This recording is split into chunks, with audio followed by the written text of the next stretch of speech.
Hello. This is Moonlit Inc. BL. Let's begin.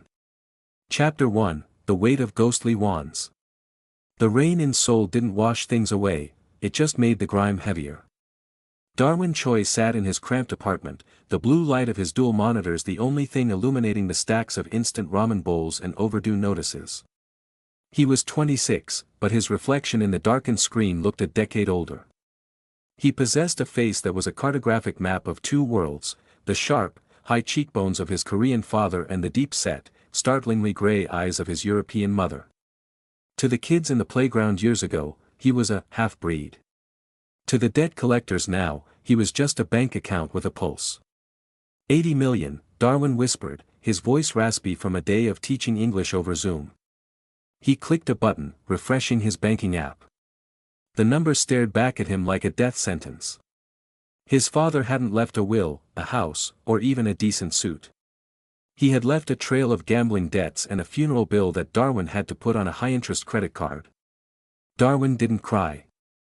He hadn't cried since he was 12. He simply adjusted his glasses, opened a fresh Illustrator file, and began drafting a logo for a startup that would probably go bust in 3 months. He was a man of cold discipline. His military service had only sharpened that edge. He knew how to march until his boots filled with blood, how to eat tasteless mash without complaining, and how to stand perfectly still while someone screamed in his face. It was the only reason he was still alive. 2 weeks later, the Celestial felt like a different planet. Located in a basement in Cheongdam-dong that required 3 different security clearances to enter, the Celestial was where the city's apex predators came to bleed money. The air smelled of expensive sandalwood and a kind of tobacco that cost more than Darwin's monthly rent. Darwin adjusted his vest. It was tight across his shoulders, his European genes had gifted him a frame that was deceptively broad, standing at a towering 192 centimeters. He was a head taller than most of the security guards, a fact that usually made people give him a wide berth. Table 4 needs a bottle of 42, the floor manager snapped. And Choi. Keep your eyes on the tray, not the guests. 1 leak from this place and we're all dead. Understood? Understood, Darwin said, his voice a flat, deadpan baritone. He navigated the dim lounge with the grace of a predator. He was invisible, yet omnipresent. He poured vintage whiskey for an actor whose wholesome image was currently being dismantled by the 2 starlets draped over his arms. He served Wagyu sliders to a CEO who was loudly discussing insider trading. As he cleared a glass from a corner booth, a hand fumbled, dropping a thick envelope onto his tray. Darwin looked down. The man, a popular idol whose face was plastered on every subway station in the city, looked up at Darwin with wide, bloodshot eyes. You didn't see who I was with, the idol hissed, his voice trembling. Keep it. Just, forget the face. Darwin didn't blink. He felt the weight of the envelope. It was heavy. Thick. He tucked it into his inner pocket with a practiced, robotic motion. I don't have a memory for faces, sir, Darwin replied. Only for drink orders. When his shift ended at 4 a.m., Darwin sat in the staff locker room. He opened the envelope. 30 million won. His heart didn't race. Instead, a cold, calculating calm washed over him. He pulled out his phone and pulled up his spreadsheet. Initial debt, 80 million Korean won. Current payment, 30 million Korean won, hush money/tips. Balance, 50 million Korean won. He leaned his head back against the cold metal locker. For the first time in months, the crushing weight on his chest loosened by a fraction of an inch. 50 million left. At this rate, he could be free in a year. He could quit the design gigs. He could move to a place with a window that actually saw the sun. He stood up, slung his bag over his shoulder, and walked out into the pre-dawn chill. He was exhausted, his muscles ached, and his stomach was empty, but he had a path. He didn't know that the next night, the path was going to hit a wall named Tae Woo Park. Chapter 2, The VIP Storm. The scent of expensive cedar and high-stakes tension always hung heavier in the VVIP wing of the Celestial. It was a labyrinth of soundproofed walls and gold leaf trim, a place where the air felt filtered through money before it hit your lungs. Darwin was adjusting his tie in the service hallway when the floor manager, a man whose anxiety was currently vibrating through his cheap cologne, cornered him. Choi. Minho is down. Food poisoning or a panic attack, I don't care which, the manager hissed, thrusting a blackened silver tray into Darwin's hands. You're covering room 7. It's Park. The Park. If he asks for a specific vintage and you hesitate for even a second, don't bother coming back for your paycheck. Darwin didn't flinch. Park Tae Woo. The manager paled. Don't say the name out loud, you idiot. Just go. He's particular. Darwin knew the reputation. Tae Woo Park was 31 and already sat atop a conglomerate that was half legitimate logistics and half shadow. He was the kind of man who didn't need to raise his voice to be heard, the world simply went quiet when he breathed. Darwin pushed open the heavy mahogany doors of room 7. The room was bathed in a low, amber glow.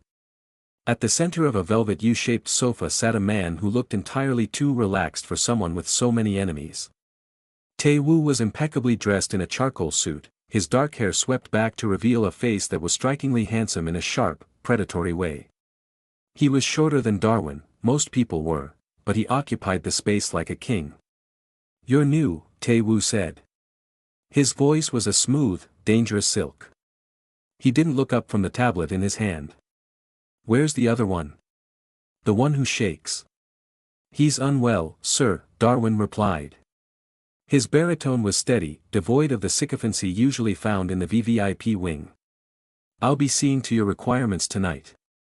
Darwin moved to the side table to prepare the drinks. He felt Tae Woo's eyes track him. It wasn't the usual gaze of a bored socialite, it was the look of a man evaluating a weapon. You're tall, Tae Woo remarked, finally leaning back. And you don't look entirely local. Military? Sergeant, discharged last year, Darwin said, his hands moving with surgical precision as he poured the Macallan 25. He didn't offer more. In his experience, people like Park Tae Woo used personal details as leverage. A soldier playing at being a servant, Tae Woo mused. He reached out, his fingers hovering near the edge of the crystal glass Darwin was about to set down. Suddenly, Tae Woo's hand flicked, a deliberate, jagged movement designed to startle. The heavy crystal glass swerved toward the edge of the polished marble table. Most waiters would have gasped or lunged clumsily. Darwin didn't even shift his stance. His hand shot out, his fingers wrapping around the glass an inch before it could tip over. Not a single drop of the 2001 whiskey spilled. Darwin set the glass down in the exact center of the coaster. Your drink, sir, Darwin said, his face a mask of deadpan indifference. Tae Woo froze, his hand still in midair. He looked at the glass, then up at Darwin. A slow, terrifyingly sharp smile spread across his face. It wasn't an apology, it was a challenge. Everything in this room needs to be perfect, Sergeant, Tae Woo said, his eyes darkening with a sudden, intense interest. The lighting, the temperature, the company. I find that most things break too easily. You, however. He took a slow sip of the whiskey, never breaking eye contact. You look like you're made of harder stuff. Darwin gave a shallow, professional bow. I'll ensure the room remains to your satisfaction. Would you like to see the dinner menu, or shall I leave you to your business? Oh, stay, Tae Woo said, his voice dropping an octave. I have a feeling I'm going to be very demanding tonight. Darwin felt a prickle of irritation at the base of his neck. He had 50 million won to pay off, and he had survived drill sergeants and debt collectors. He could survive one bored, arrogant mafia boss. But as he stood in the shadows of the room, he realized for the first time that while the other VIPs looked at him like furniture, Tae Woo Park was looking at him like a prize. And in the world of the celestial, prizes were rarely allowed to walk away. Chapter 3, The Indecent Proposal. The air in room 7 was thick with the smell of expensive charcoal and a tension that Darwin could feel in his marrow. It had been 3 nights since their first meeting, and Tae Woo Park had returned every single evening, always requesting Darwin, always watching him with that unsettling, predatory focus. Darwin stood at attention near the sideboard, his face a practiced blank slate. He was calculating the interest on his next payment in his head when Tae Woo finally spoke. "I did some light reading today, Sergeant," Tae Woo said, swirling a glass of amber liquid. "A certain Choi who defaulted on 80 million won. A father who gambled away his son's future and then had the decency to die. It's a tragic story. Very cinematic." Darwin's jaw tightened, the only crack in his armor. "My personal history isn't on the menu, sir." "Everything is on the menu if the price is right," Tae Woo countered. He stood up, walking toward Darwin. Even at his height, Tae Woo didn't seem small. He moved with the heavy, grounded confidence of a man who owned the floor he walked on. He stopped just inches away, looking up into Darwin's gray eyes. 50 million won left, isn't it? That's a lot of drinks to pour. A lot of hush money to collect from C-list actors." He reached into his breast pocket and pulled out a check, snapping it between two fingers. It was already signed. 6 months. Personal service. You leave this basement, you leave the design gigs, and you live in my residence. You do what I say, when I say it. In exchange, this debt vanishes tonight. Darwin looked at the check. Then he looked at Tae Woo. His pulse was steady. This wasn't the first time a powerful man had tried to buy him, but it was the first time one had been so blatant about it. "I'm a waiter, Mr. Park," Darwin said, his voice dropping into a cold, lethal baritone. "Not a pet. Keep your money." Tae Woo's smile didn't falter, but his eyes turned to ice. "You have a lot of pride for someone who sleeps in a closet." "My men don't like it when people are rude to me, Darwin." As if on cue, the heavy doors opened. Two of Tae Woo's enforcers stepped in, broad-shouldered men in ill-fitting suits, their knuckles scarred. They moved to flank Darwin, their intentions clear. They wanted to see the giant on his knees. "Apologize," the lead enforcer grunted, reaching out to grab Darwin's shoulder. "And take the check." Darwin didn't wait for the hand to land. With a speed that defied his massive frame, Darwin seized the man's wrist, twisted it 180 degrees, and used the momentum to slam the enforcer's head into the marble sideboard. The sound of the impact was sickeningly dull. The second man lunged, swinging a heavy fist. Darwin stepped into the blow, absorbing the graze on his cheek as he delivered a lightning-fast palm strike to the man's chin. The enforcer's teeth clattered together, and he collapsed like a marionette with cut strings.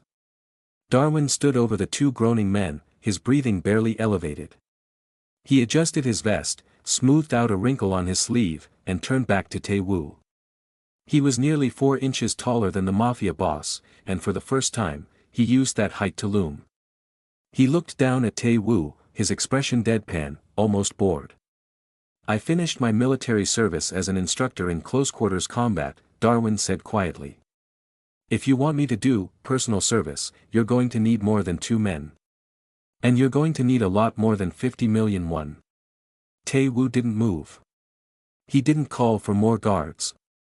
He looked at his 2 best men unconscious on the floor, and then he looked up at the towering, beautiful, and terrifying man standing over them. Instead of rage, a low, genuine laugh vibrated in Tae Woo's chest. He tucked the check back into his pocket, his eyes dancing with a manic, newfound delight. "Dignity," Tae Woo whispered, sounding almost entranced. "I haven't seen that in years." "You're right, Darwin. 50 million is far too low for someone like you."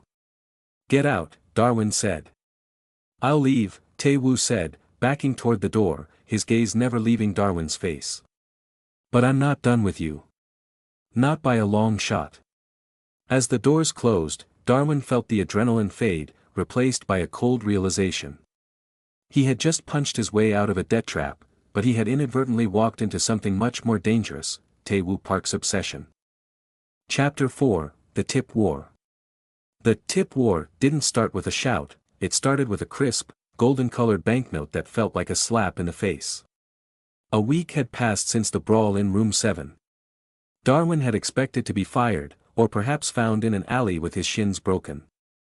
Instead, the floor manager had approached him with a trembling lip and a new set of instructions. "Mr. Park has requested you exclusively.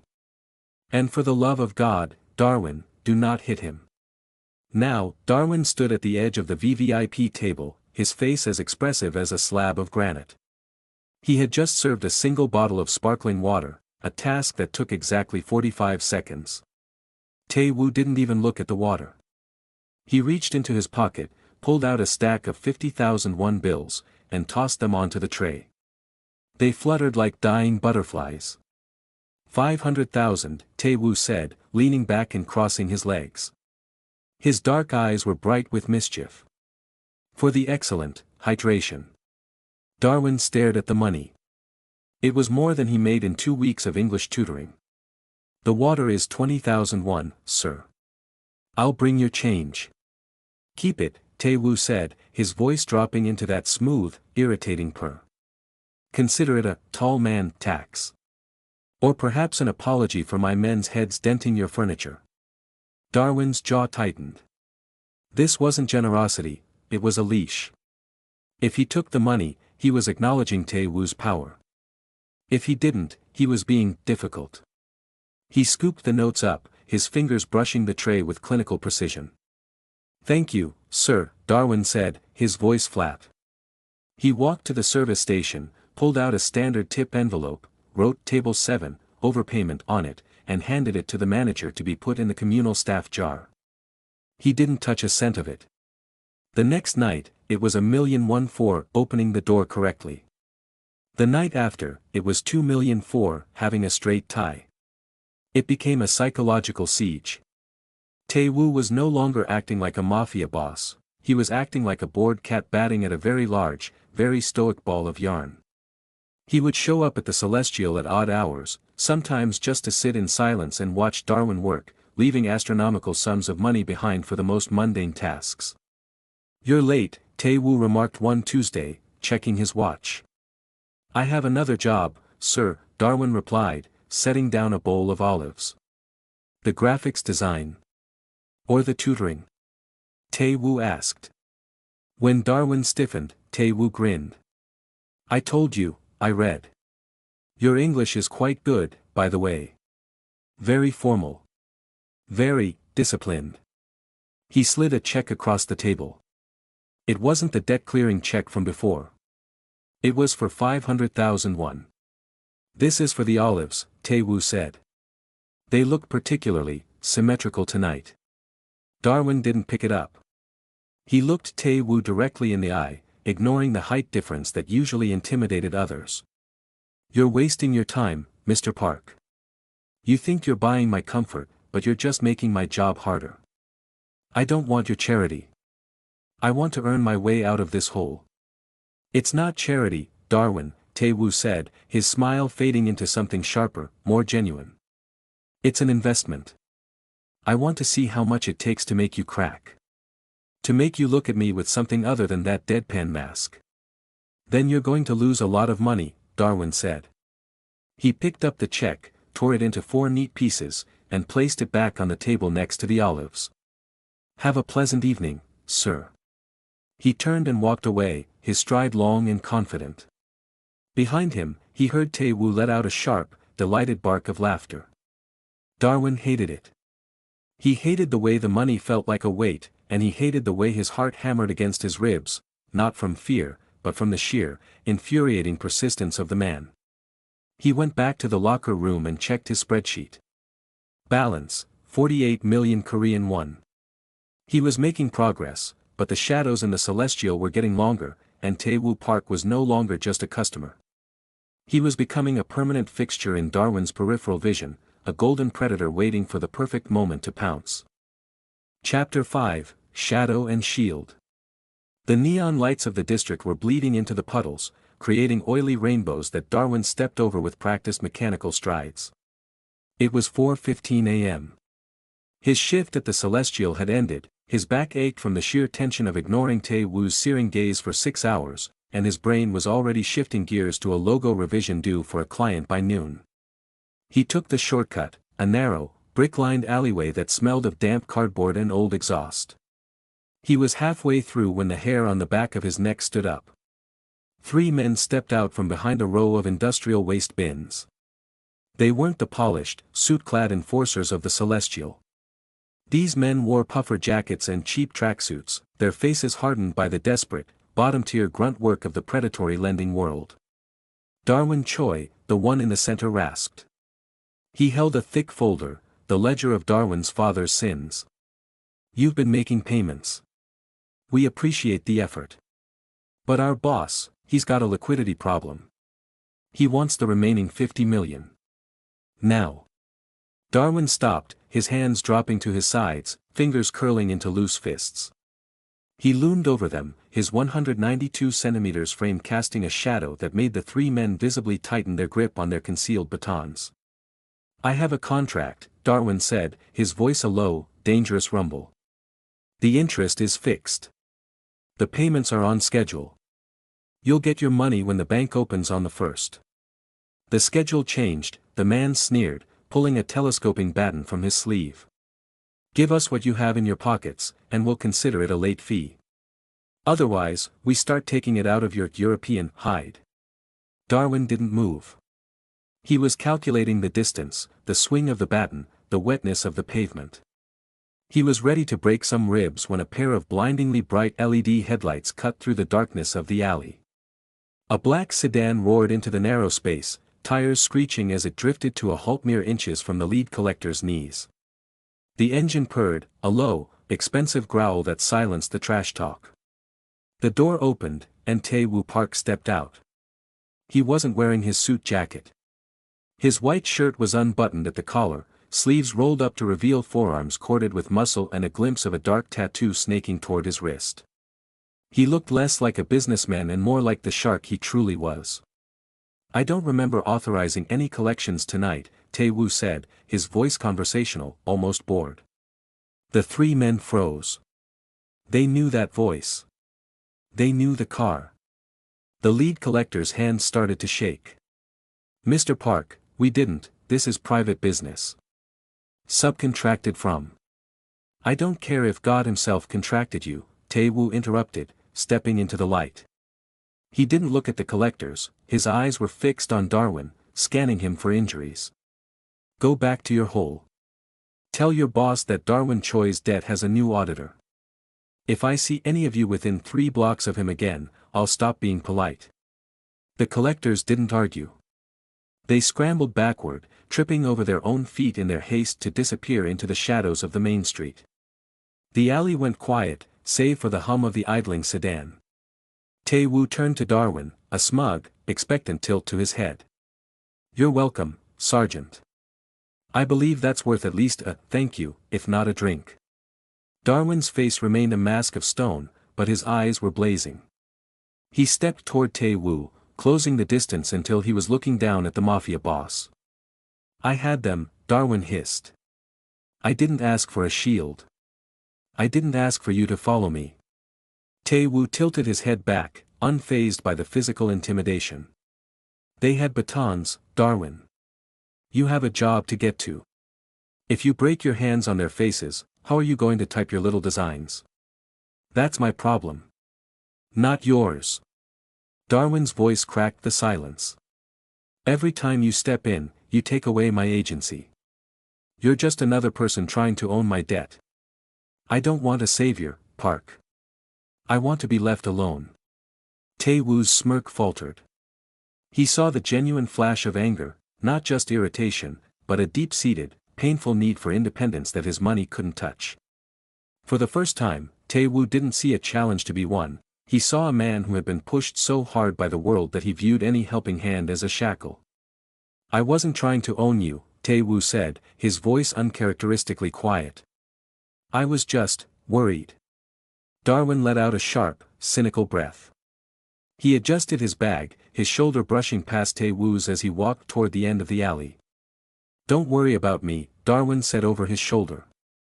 "Just pay for your drinks and leave the tips to the other waiters. I'm done being your entertainment." Tae Woo stood alone in the dark alley, the smell of expensive exhaust and rain lingering in the air. He watched Darwin walk away, his tall, lonely silhouette disappearing into the morning mist. He didn't get back in the car immediately. He reached into his pocket, pulled out a cigarette, and lit it, the flame illuminating a look of deep, frustrated contemplation. The Mafia way had failed. The money way had failed. Fine, Tae Woo whispered to the empty street. We'll do it your way. The hard way. Chapter 6, The Transition. For the next week, the Celestial was a ghost town to Tae Woo Park. He didn't show up for his usual 11 p.m. slot. He didn't send messengers. He didn't even leave a single one in a tip jar. Darwin told himself he was relieved. He told himself the quiet was exactly what he'd asked for. But as he sat on a peeling green park bench on his Tuesday afternoon break, a lukewarm canned coffee in his hand, he felt a strange, nagging hollow in his chest. It was the silence of a storm that had passed, leaving the air too still. That brand tastes like battery acid and burnt beans, a familiar voice remarked. Darwin didn't jump. He didn't even turn his head. He just sighed, the steam from his breath curling in the chilly March air. And yet, it's what I can afford, Mr. Park. Tae Woo slid onto the bench next to him. He wasn't in a charcoal suit. He wore a heavy black turtleneck and a long wool coat that made him look less like a predatory shark and more like a man out for a stroll. He held 2 cups from a high-end bakery 3 blocks away. Try this, Tae Woo said, nudging a cup against Darwin's arm. No strings. No tips. Just a drink between acquaintances. Darwin looked at the cup, then at Tae Woo. The Mafia boss looked tired. There were faint shadows under his eyes that hadn't been there before. Acquaintances? Darwin repeated, cautiously taking the cup. It was a dark roast, smelling of real cacao and earth. I'm trying something new, Tae Woo admitted, leaning back and looking up at the barren cherry blossom trees. It's called, being a person. My advisor says I'm terrible at it. Darwin took a sip. It was perfect. Your advisor is observant. Tae Woo let out a short, genuine laugh. For 30 minutes, they sat in the park. They didn't talk about debts. They didn't talk about the Celestial. Instead, Tae Woo asked about Darwin's mother's home country.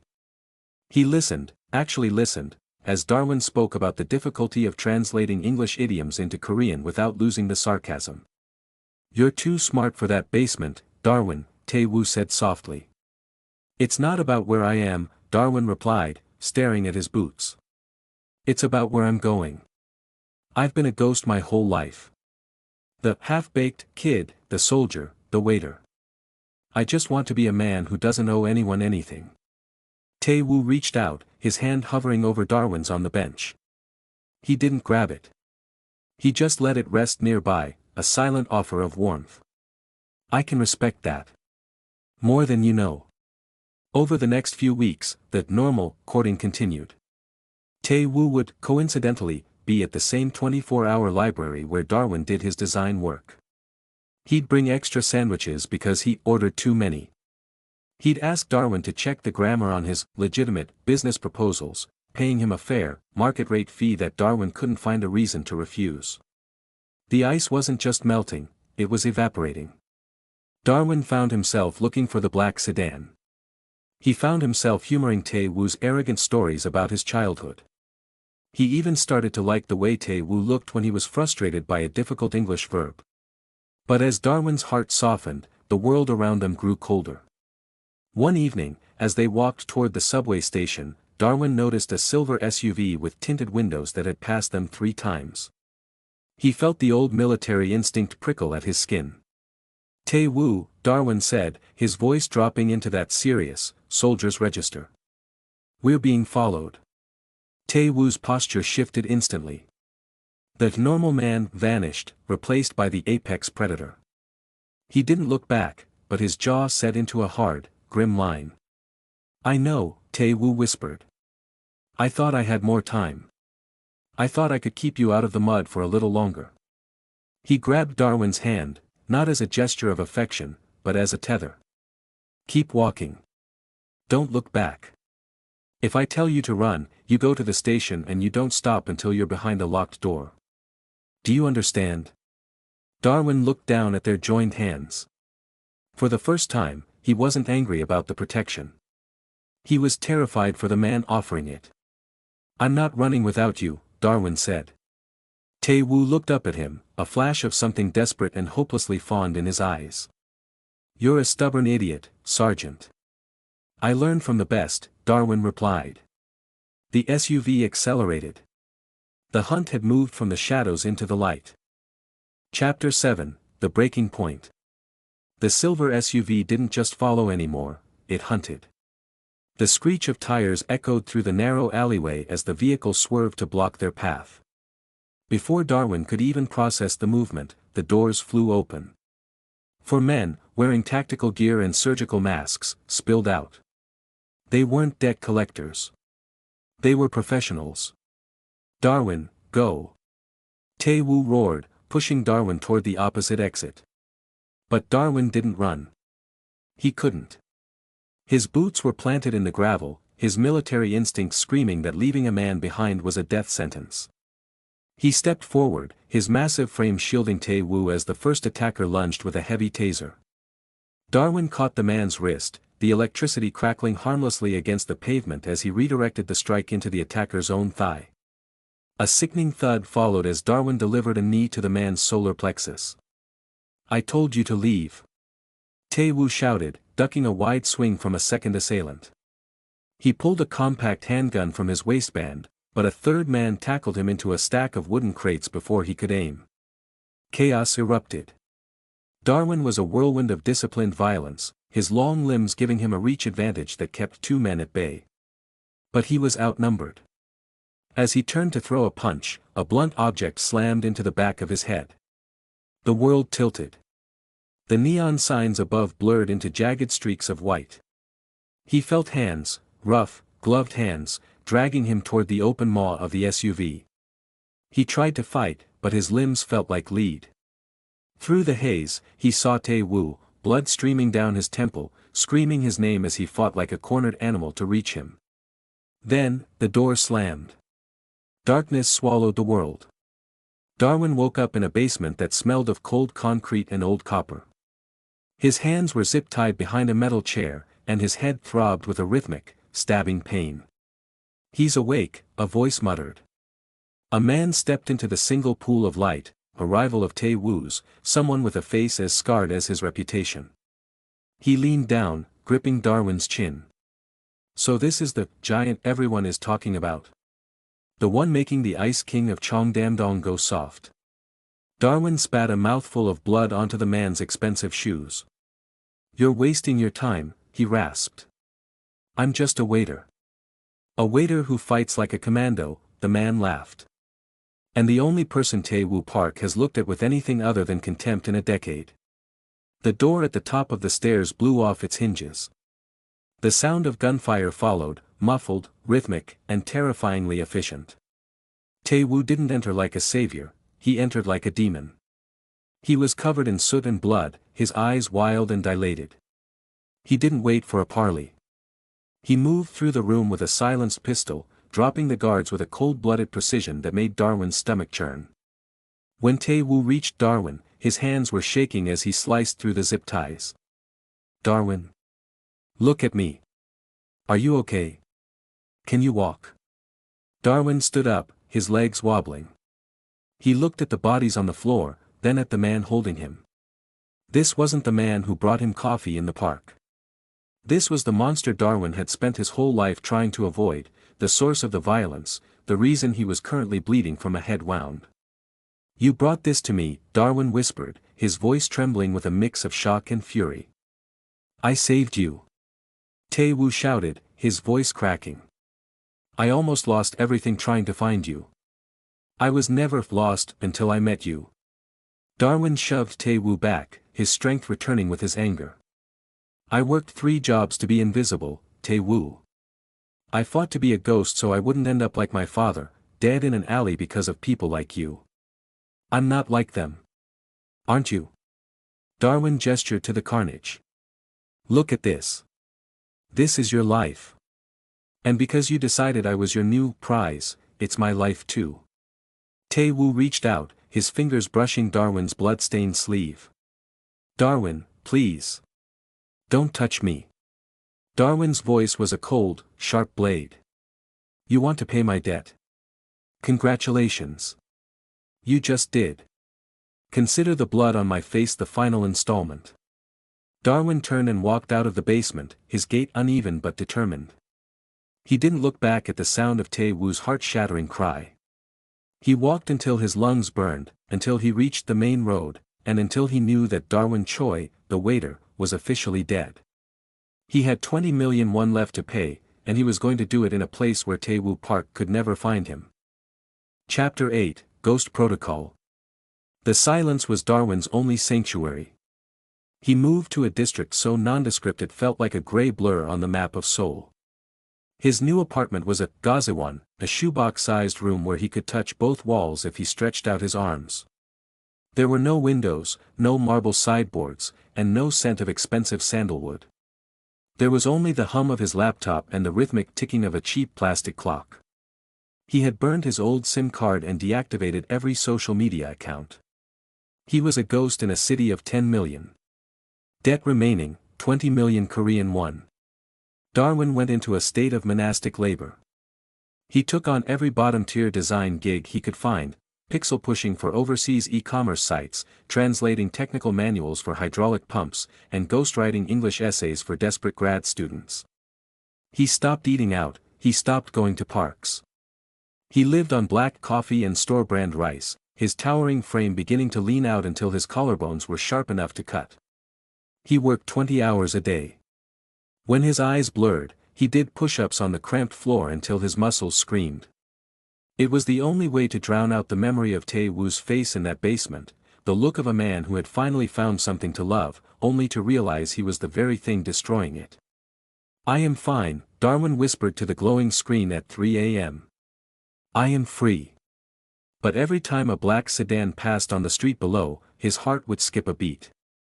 Every time a door slammed in the hallway, his hand would instinctively reach for a heavy glass that wasn't there. He wasn't just hiding from the Mafia, he was hiding from the terrifying realization that he missed the noise. He missed the arrogant laughter. He missed the way Tae Woo looked at him, not as a half-baked curiosity, but as an equal. Across the city, Tae Woo Park was dismantling his own world. The VVIP room at the Celestial sat empty. Tae Woo had stopped visiting. He spent his days in his penthouse, surrounded by private investigators and digital forensics experts who all gave him the same answer: "He's gone, boss." He didn't use his credit cards. He didn't check into any hospitals. It's like he never existed. Tae Woo threw a crystal decanter against the floor, the glass shattering into 1,000 diamonds. "He exists. He's out there, working himself to death to stay away from me." He wasn't eating. He wasn't sleeping. He had started the process of selling off his gray assets, the warehouses, the high-interest loan sharking branches, turning them into legitimate logistics firms. He was cleaning his house, but the person he wanted to welcome into it was nowhere to be found. He began to spiral into a dark paranoia. Maybe he found someone else. Someone safe. Someone who doesn't come with a body count. The thought was a poison in his veins.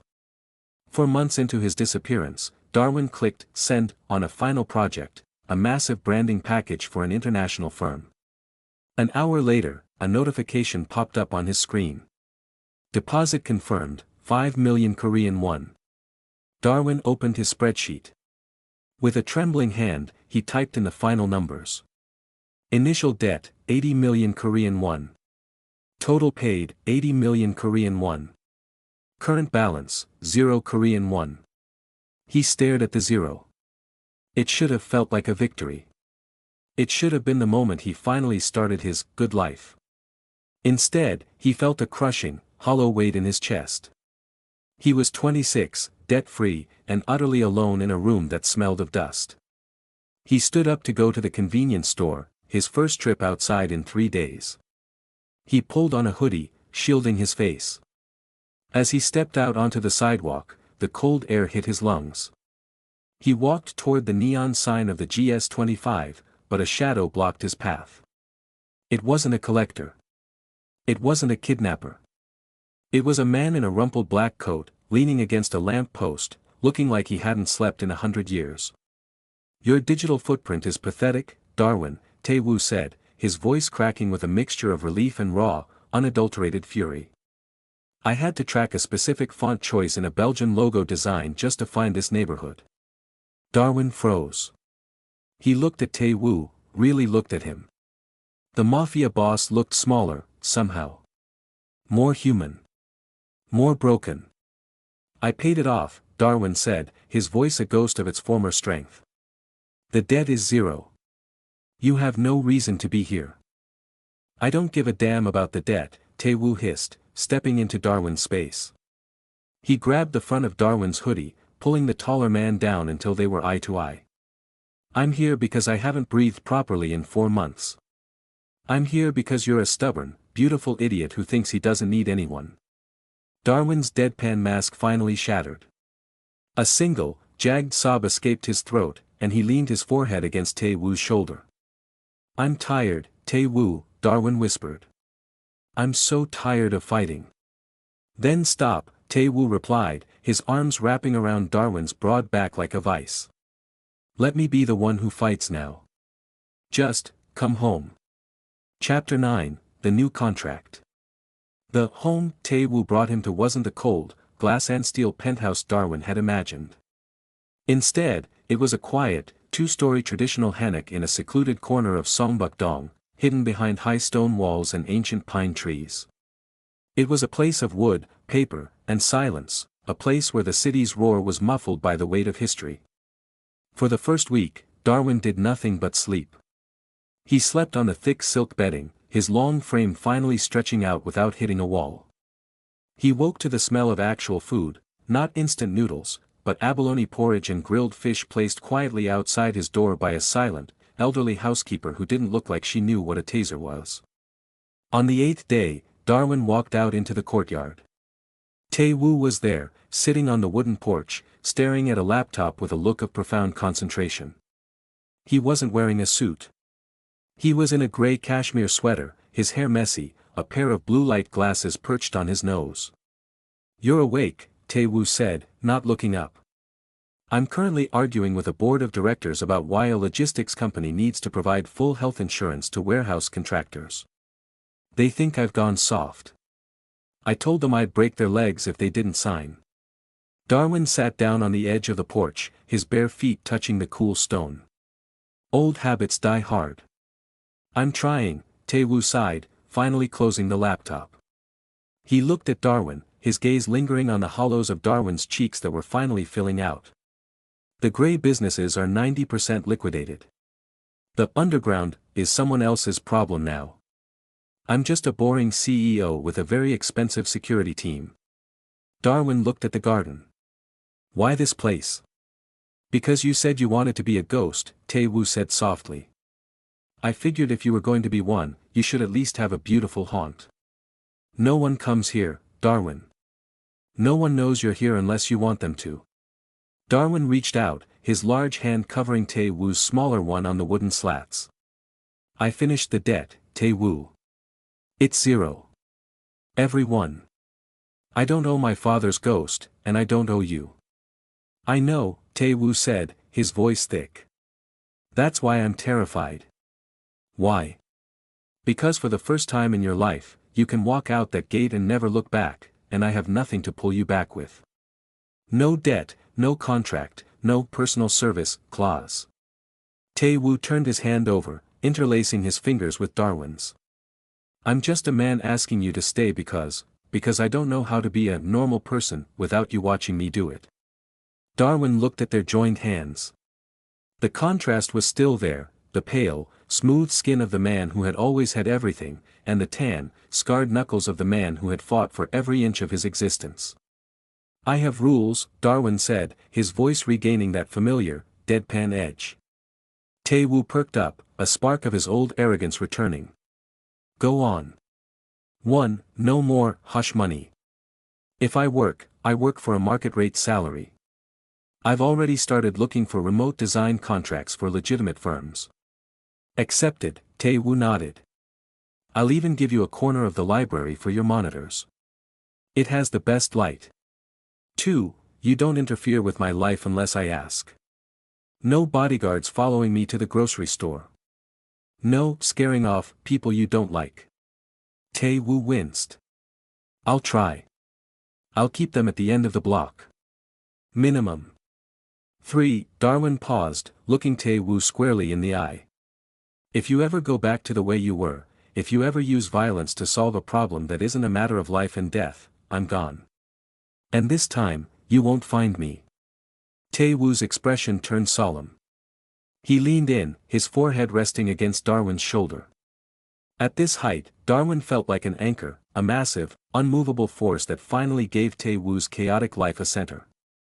I promise, Tae Woo whispered. I'd rather be a boring businessman with you than a king in a basement alone. They sat in the quiet of the hammock for a long time. The sun began to dip below the stone walls, casting long, golden shadows across the courtyard. For the first time in 26 years, Darwin Choi didn't feel the weight of a number over his head. He wasn't a half-baked kid, a soldier, or a debtor. He was just a man, sitting in the sun, holding the hand of another man who had traveled through hell just to sit beside him. Darwin? Tae Woo asked, breaking the silence. Yes. I still think 500,000 won was a fair tip for the olives. Darwin let out a short, dry laugh, the kind that started in his chest and finally reached his eyes. Shut up, Tae Woo. Make me. Darwin did. He leaned down, his large frame tilting over Tae Woo as he closed the distance between them. The kiss wasn't a contract, and it wasn't a payment. It was the first thing Darwin Choi had ever owned for himself, and it was worth more than 80 million won.